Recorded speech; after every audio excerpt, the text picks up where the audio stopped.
بيغير منك ومين بيحبك.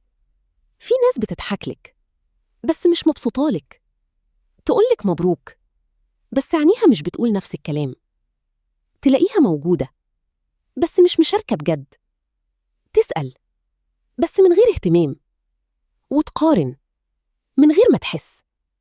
الموضوع مش دايما كلام، غالبا بيبان في التفاصيل الصغيرة، في نظرة سريعة، في ابتسامة ناقصة، في رد متأخر شوية، أو حتى في حماس مش موجود. وفي المقابل في ناس تفرح لك من قلبها، تحس بيها حتى لو ما قالتش كتير، تدعمك من غير ما تطلب، وتبقى موجودة من غير حساب. الفرق بسيط بس واضح للي بيركز، لأن اللي بيحبك بجد بيفرح لك كأنه هو اللي كسب، وفي الآخر اللي فرحان لك بجد مش محتاج يمثل.